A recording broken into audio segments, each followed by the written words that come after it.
Sobat Dukcapil dan Swarga Loka. Kembali lagi di Rabi Pindo, rangkuman berita seputar Indonesia. Bersama aku Rian dan aku Alex. Beberapa menit ke depan, kami akan menghadirkan informasi dan berita dari mancanegara yang tentunya seru dan juga informatif untuk semua Sobat Dukcapil. Betul banget, pada Rabi Pindo episode kali ini kita akan merangkum 4 top berita dunia selama 1 minggu ke belakang. Nggak perlu berlama-lama lagi, yuk langsung aja kita bahas ke berita pertama.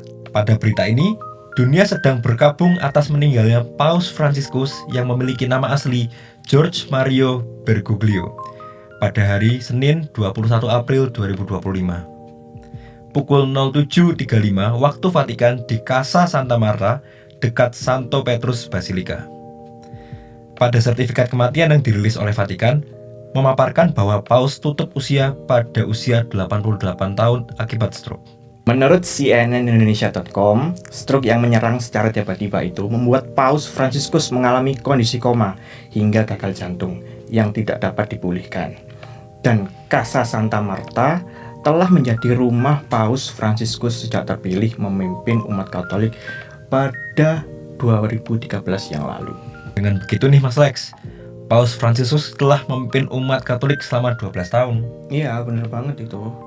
Jenazah Paus Fransiskus disemayamkan di peti pada Senin malam sekitar pukul 20.00 waktu setempat. Dan sebuah fakta menarik nih, Paus Fransiskus merupakan Paus non-Eropa pertama sejak Paus Gregory dari Suriah pada 1200 tahun yang lalu. Dan dia merupakan Paus pertama yang berasal dari benua Amerika, tepatnya di Argentina. Tapi Yan, kalau gitu itu gimana dengan Paus selanjutnya? Nah, gini Mas Lex, buat prosesnya. Proses pemilihan pemimpin baru itu dinamakan konklave atau konklav dalam bahasa Indonesia.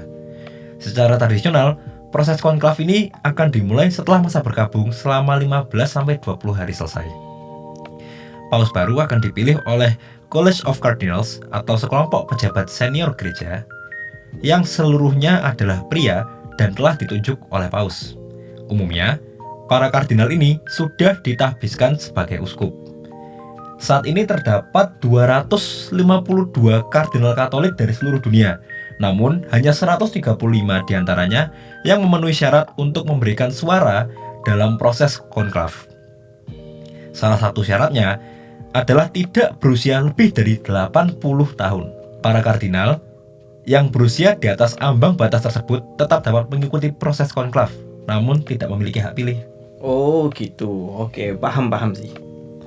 Kami segenap keluarga besar Dispen Dukcapil dan juga Swarga Loka mengucapkan turut berduka cita atas meninggalnya Paus Fransiskus. Semoga ia diterima di sisi kanan Allah Bapa. Amin.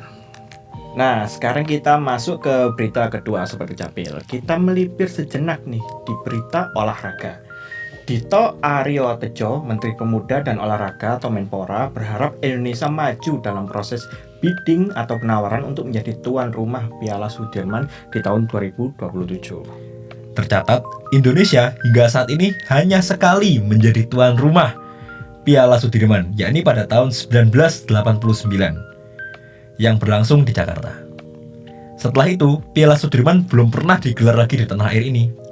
Betul banget. Jadi, kejuaraan yang diambil dari tokoh bulu tangkis Dick Sudirman itu lebih banyak digelar di China, Denmark, dan juga Spanyol. Informasi ini dilansir dari Suara Surabaya. Sehari sebelum kejuaraan yang masuk kalender BWF atau Badminton World Federation, akan ada acara BWF Annual General Meeting 2025 yang menjadi agenda pemilihan presiden BWF. Dalam pemilihannya nanti, hanya terdapat satu calon tunggal, yakni Kunying Patawalewatrakul dari Thailand. Dito juga mengatakan pencalonan Kunying Patawalewatrakul juga menjadi kesempatan untuk bisa menjadikan Indonesia sebagai tuan rumah pada sejumlah kejuaraan kelas internasional.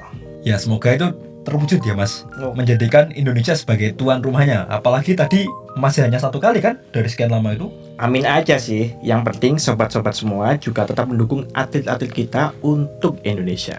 Nah Mas, berita selanjutnya ini datang dari perfilman Indonesia loh. Mas Alek tahu nggak film Turang?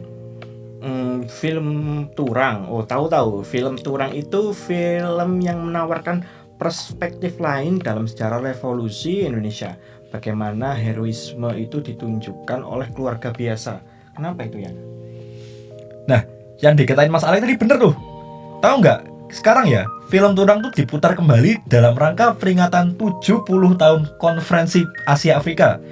Film karya sutradara Bahtiar Siagian yang diproduksi pada tahun 1957 ini mengisahkan perjuangan warga dan sekelompok tentara Indonesia melawan agresi Belanda di Tanah Karo, Sumatera Utara pada masa revolusi. Tantangan teknis dalam proses pembuatan film inilah yang menurut Hafiz dari BBC Indonesia patut untuk dicatat. Selain keberanian sutradara dalam melibatkan aktor-aktor lokal sebagai pemeran, karena kalau kita pikirkan, peralatan zaman dulu itu kan gede-gede semua. Kameranya tuh gedenya minta ampun. Nah, itu kata Hafiz sih, yang juga sutradara film dokumenter Bahtiar. Kalau aku sih belum tahu ya gimana di balik layarnya film ini. Wah, berat banget sih itu emang. Alat-alat yang masih manual banget itu kan udah gede-gede, berat, ribet lagi. Ngomong-ngomong soal pemeran, tahu nggak? Sebanyak 95% dalam film Turang ini pemainnya tuh orang lokal. Menurut Bunga Siagian, putri Bahtiar Siagian. Turang diputar pertama kali di Istana Negara di depan Presiden Soekarno loh, pada tahun 1960. Film ini meraih predikat film terbaik dalam Pekan Apresiasi Film Nasional yang kelak akan jadi Festival Film Indonesia. Selain itu ya Mas, pada Februari tahun 1960, Turang menyabet penghargaan dalam Pekan Apresiasi Film Nasional yang kelak akan menjadi Festival Film Indonesia dalam kategori bergengsi, film terbaik dan sutradara terbaik. Tapi sebelum itu, Turang tuh udah pernah jadi primadona dalam Festival Film Asia Afrika pertama yang digelar di Tashkent, Uzbekistan pada tahun 1958. Oke, lanjut ya ke berita keempat. Ngomong-ngomong soal dunia sendirian, ada lagi nih berita menarik soal musik. Kamu tahu lagu nggak? Sinaran mentari menyinari menusuk ke jiwaku. Ya, kalau itu mah tahu, yang nyanyi kan itu kan si Sheila Majid tuh ya? Sheila Majid itu. Ya kan? Nah, tahulah siapa yang nggak tahu lagu itu? Sobat Dukcapil, ada nggak yang tahu lagu itu? Nah, lagu itu dia nyanyikan kembali saat tampil di International Golomori Jazz yang digelar pada Sabtu 12 April tahun 2025 di Desa Golomori, Manggarai Barat, Nusa Tenggara Timur. Sinaran menjadi lagu penutup ajang musik internasional yang digelar di perbukitan Golomori sekitar 1 jam perjalanan dari objek wisata Labuan Bajo. Terus Mas, si Sheila Majid ini kan waktu di sana dia kan diiringi oleh Tohpati Orkestra. Nah, Tohpati Orkestra itu kan musisi kelas atasnya Indonesia tuh. Nah, dia tuh ngomong waktu di sana di Golomori dengan bentang alam perbukitan yang menghadap ke laut dan Pulau Rinca pada saat bulan purnama, itu tuh momen yang sangat mempesona tuh buat dia. Iya sih, wah bisa bayangin sih aku betapa serunya itu. Nyanyi rame-rame di tengah alam yang bagus banget, musiknya juga, terus lagu hits di era 80-an. Wih, bahagia banget pasti itu. Ayo, coba Mas, tahu gak lagunya? Oke. Tuh, wah, gak sinaran, mentari menyinari, menusuk ke jiwaku di saat bersamamu. Asik. Dan berita itu tadi merupakan berita terakhir yang menutup episode Rabipindo pada hari ini. Semoga informasi yang kami berikan bisa menambah pengetahuan tentang perkembangan terkini di Indonesia bahkan juga di dunia.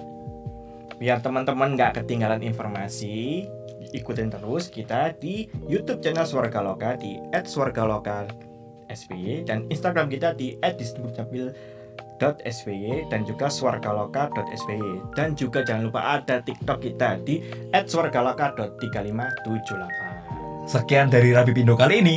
Aku Rian dan aku Alex. Kami pamit undur diri. Bye bye.